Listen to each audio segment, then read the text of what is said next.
Damos paso ahora a José Jesús Guillén Pérez, presidente de la Sociedad Murciana de Medicina Preventiva y Salud Pública. Buenos días. Antes de nada, y como es lógico y preceptivo, agradecer a los organizadores, en este caso al Servicio de Promoción y Educación para la Salud, a José Joaquín Gutiérrez y a Adelaida Lozano, el que haya invitado a la Sociedad Murciana de Medicina Preventiva y Salud Pública. Para nuestra sociedad, formada por preventivistas y salubristas, es pues una satisfacción el poder compartir algunas ideas el tabaco, esperando incluso pues hacer alguna pequeña propuesta de mejora o oportunidad de mejora que nos encontramos actualmente. Parece claro que la adicción al tabaco es un problema de salud pública, es un problema de salud pública prevenible y es difícil, pero prevenible. Yo, oyendo a Cristina ahora hace un momento, pensaba, ¿y el contrabando? ¿Qué contrabando ahora mismo? ¿Van a tener los mismos controles que el tabaco que se vende en los estancos? Porque parece ser que el tabaco de contrabando está aumentando su venta con todas las medidas que cada vez se instalan. Digo esto por la dificultad que tiene el tabaco. Lo que parece claro es que la sociedad debe contribuir por medio de acciones de abogacía por la salud para construir políticas saludables. ¿Esto qué quiere decir? Quiere decir que es cuestión de que todos, y sobre todo personas como las que hoy estamos en este foro, intervengamos y presionemos para que se tomen las medidas necesarias para que haya compromisos y para que haya unos compromisos que apoyen el tema del problema del el hábito o adicción tabáquica. Es claro que el que ha habido modificaciones de las leyes y de las normas ha sido porque ha habido posicionamientos y presiones por parte de organismos como el CNPT o sociedades de medicina interna, de neumología, que concienciados del problema de salud que representan, pues han estado al político diciéndole hay que posicionarse sobre este tema. Y eso ha llevado a que, en los últimos 30 años haya habido en este caso en la transparencia aparecen 4 reales decretos o leyes que a lo largo de los años han ido intentando controlar el problema del tabaco. La primera que yo recuerdo fue la de 1988 porque parecía que aquello iba a solucionar el tema del tabaco. Esa normativa, que era un real decreto, partía de una premisa que parecía, y a los que nos dedicábamos a estos temas nos parecía esencial. Decía, prevalece el derecho del no fumador. Y pensábamos que con eso estaba resuelto ya todo.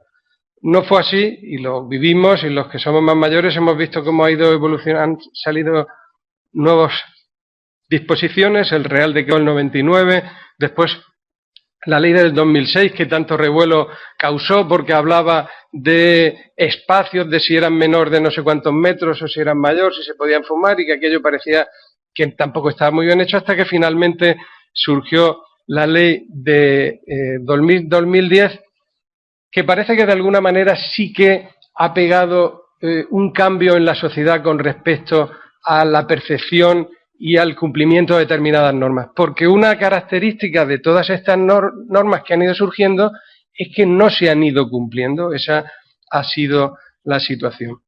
Pero pese a eso, la disminución de la adicción tabáquica parece que venía desde largo tiempo. Seguramente porque ha habido muchas personas implicadas en el tema y hay concienciado a la sociedad de que el hábito tabáquico, la adicción tabáquica, no era un tema a mantener en nuestra sociedad. En la transparencia he marcado con una flecha el año 2011, que efectivamente a partir del 2011 parece que ha habido una disminución de esa prevalencia de fumadores, pero esa disminución ya venía desde antaño. estábamos en una situación que la sociedad se ha ido impregnando de que fumar no es bueno. En estos últimos tiempos también ha habido otros cambios. Ha habido cambios como en los grupos de edad donde prevalece el tabaco. En general ha disminuido en casi todos los grupos de edad. Son comparación de dos encuestas la transparencia que hay, es decir, que en este caso lo que se ve es que hay dos grupos de edad de los más mayores que en este periodo del 2009-2014 parece que esos grupos no han disminuido la prevalencia del tabaco. Todavía está impregnado el hábito tabáquico en sectores de la población. Sí quisiera destacar, y aunque anteriormente nuestro director general ha puesto unas transparencias similares, sí quisiera señalar que en la región de Murcia estamos por encima de la media nacional. La situación en la región de Murcia no es precisamente boyante con el tema a la adicción del tabaco. Yo he señalado que en el 2012 la diferencia entre la prevalencia de consumo de tabaco diario y ocasional, sumados los dos, el que fuma todos los días, el que fuma ocasionalmente, en la región de Murcia era el 31% y en España el 27%. Es decir, hay 4 puntos de diferencia, cuando en el 2003 la diferencia era 1,3. Si vemos el año 2009 parece que ha bajado, pero es cierto que en este caso los datos que se utilizan son los datos de la encuesta europea de salud y no de la encuesta nacional de salud. Es decir, que parece que nos estamos alejando de la media nacional en cuanto al consumo de tabaco. Posiblemente porque se esté disminuyendo menos el consumo de tabaco en la región de Murcia de lo que debía de estar haciéndolo. Un tema interesante y que después se puede hablar sería el porqué. De tal manera que, según las fuentes del Instituto Nacional de Estadística, el porcentaje de fumadores diarios por comunidades y ciudades autónomas es el que aparece en esa gráfica, y vemos que Murcia, junto con Extremadura, es la que más prevalencia o más porcentaje de fumadores tiene, con un 25,6% de personas que fuman diariamente. Es un problema que tiene la región de Murcia. Yo he puesto aquí los objetivos del Plan de Salud de la región de Murcia del año 2010 al 2015 y el primero era reducir la prevalencia de consumo de tabaco por debajo del 25% de la población de ambos sexos de más de 15 años. Yo no he visto, no sé, lo estará evaluando el servicio de planificación ahora, veremos luego los resultados, pero parece que va a costar trabajo conseguir estos objetivos del Plan de Salud. Pero bueno, también sería un poco lógico hablar solo del beneficio de estas leyes si solo pensamos y medimos con la disminución de prevalencia de fumadores. El beneficio fundamental se puede medir por la disminución de la exposición de los no fumadores al humo del tabaco. Ese es gran beneficio. La ley de 2010 es en realidad una ley de protección de la salud. No dice que no se fume, sino dice que no hay que hacer que personas se vean afectadas por el humo, como decía el profesor Alberto Torres, del humo ajeno. Ya en un informe de las Cortes Generales, al poco de ser promulgada la Ley 42/2010, en un informe, como digo, de las Cortes, se afirmaba que el gran beneficio era la disminución de las concentraciones de nicotina y partículas menores de 2,5 micras, en el que se habían disminuido un 90% en determinado tipo de locales. Y yo lo que quisiera transmitir de alguna manera es que la impresión de nuestra sociedad de medicina preventiva y salud pública es que, en cierta medida, también la ley parece que se está como agotando, porque se está produciendo como un cierto retroceso en el cumplimiento de la ley antitabaco. No sé si soy demasiado agresivo en mi afirmación. ¿Por qué? Porque nos estamos adaptando a la ley, estamos ya acostumbrados a que, porque hay una relajación en su cumplimiento, no lo sé, quizás sería un tema a analizar, pero proliferan los clubes de fumadores, que son ilegales porque los clubes de fumadores tienen que cumplir unas normativas muy claras y no lo cumple ninguno. En el fondo son bares que se reconvierten y ponen ese cartel y hacen pues una especie de libro de socio ficticio en el que llega allí se apunta y ya es socio del club. Esto no lo dice la ley, pero parece, bueno, estamos tolerándolo o estamos permitiendo que haya bares que retranqueen su fachada para, delante de la puerta de acceso, hacer una especie de terraza que no cumple la ley porque no tiene 2 paramentos libres de que pueda entrar el aire. Pues hay 3 en el ejemplo que veis en la diapositiva. Pues estos bares están proliferando y parece que pues hay una cierta relajación, porque además se da la circunstancia que uno tiene que entrar al local y pasar por el lugar donde están los fumadores. O, como se ha comentado antes, pues las carpas que han proliferado. Esta en concreto es en periodo de verano, pero en periodo de invierno se cierran los plásticos y aquí parece un invernadero, y allí, como está en la calle, pues ya todo el mundo puede fumar cuando en realidad no está cumpliendo la normativa. Bueno, esta es la situación que desde nuestra sociedad vemos y pensamos que no tenemos que olvidarnos y tenemos que hacer una serie de cuestiones que tenemos que incentivar. En primer lugar, cumplir la legislación. Decimos, pero es que no se cumple la legislación. Bueno, los centros sanitarios se fuma. En teoría no se puede fumar. Además, la propia ley tiene sus ciertos problemas, porque la ley del tabaco de 2010 habla de recinto hospitalario. No se puede fumar en todo el recinto hospitalario y eso causa un problema a los hospitales, porque recinto hospitalario es todo lo que va desde la valla que circunda al hospital hacia el interior, con lo cual teóricamente no se podría fumar ni en un aparcamiento ni en ningún lugar, y eso a lo mejor tampoco está bien, porque lo que está claro es que hay personas que tienen la adicción al tabaco y hay que darle alguna solución. Es decir, no podemos decir, no, aquí se ha cerrado. ¿Pero qué está ocurriendo? Pues que se está fumando en los hospitales.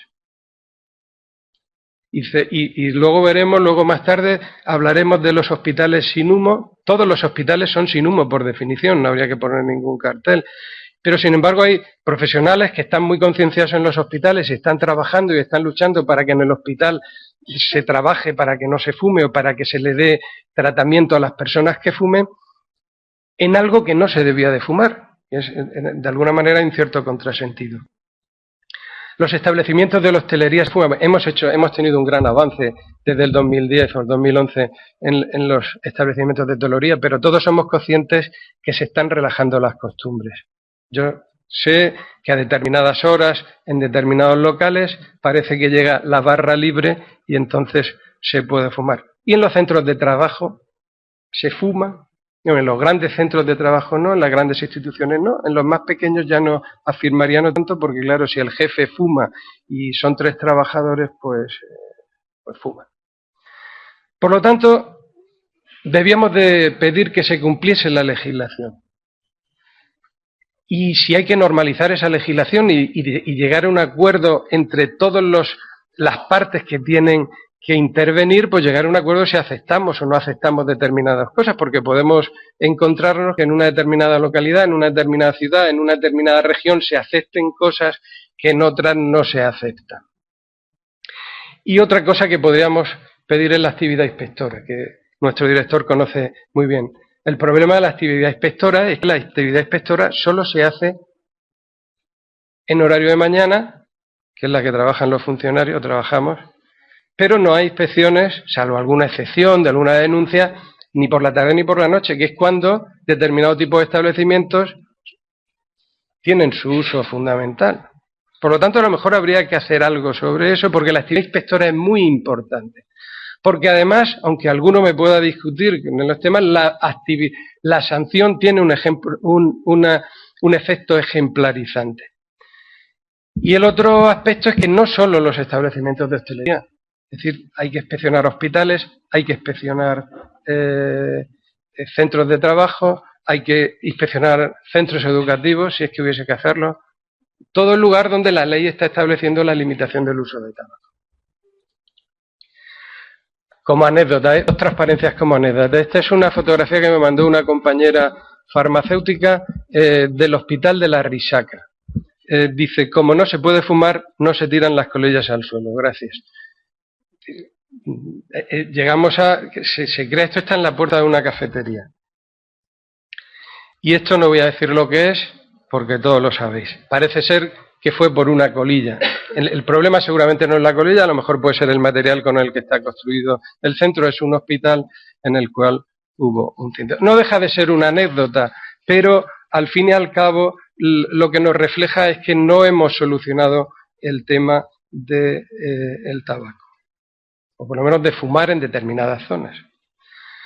Por otra parte, ¿qué más podríamos hacer? Pues facilitar el acceso a los tratamientos.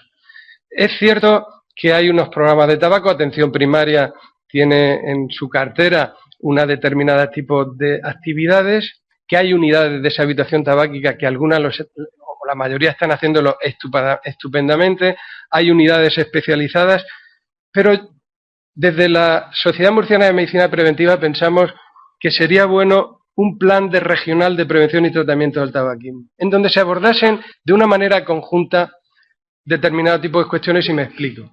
Las unidades de deshabituación tabáquica que hay en la región han surgido porque profesionales preocupados por el tema han incentivado la creación de esas unidades.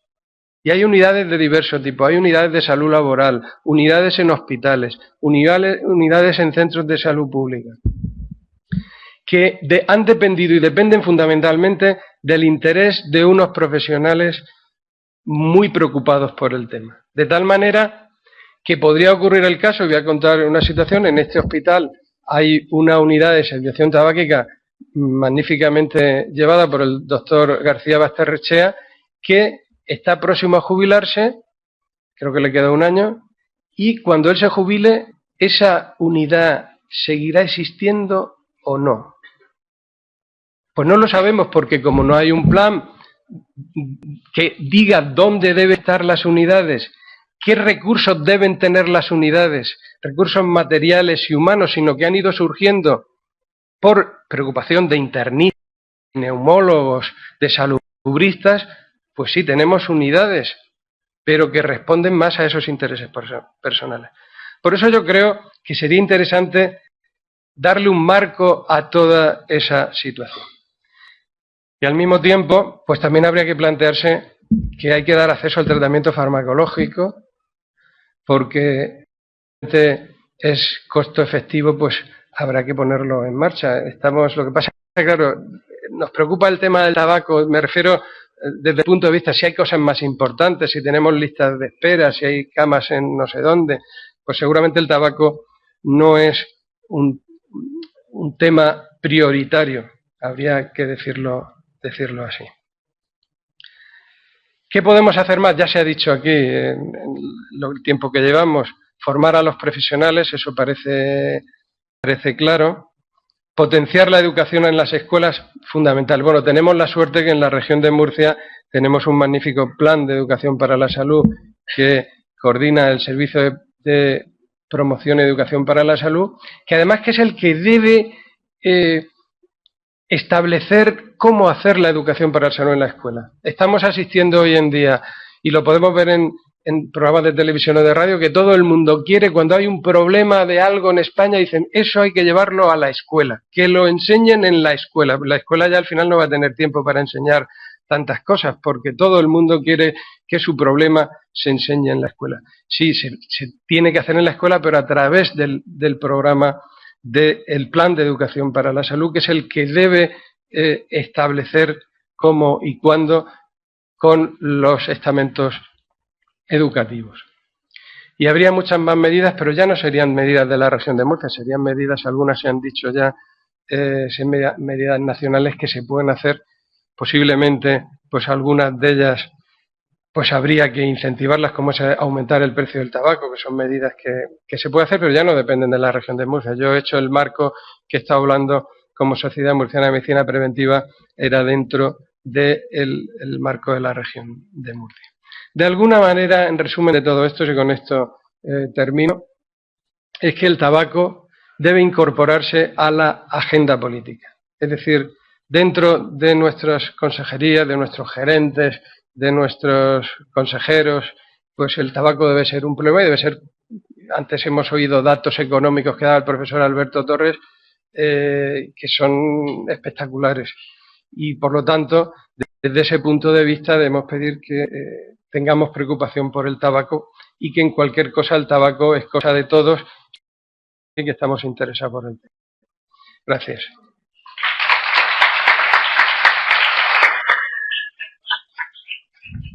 Muchas gracias, José Jesús. Y a continuación, pues, intervendrá José Zabala Guillén, jefe del Departamento de Seguridad Ciudadana del Ayuntamiento de Vitoria-Gasteiz, que coordinará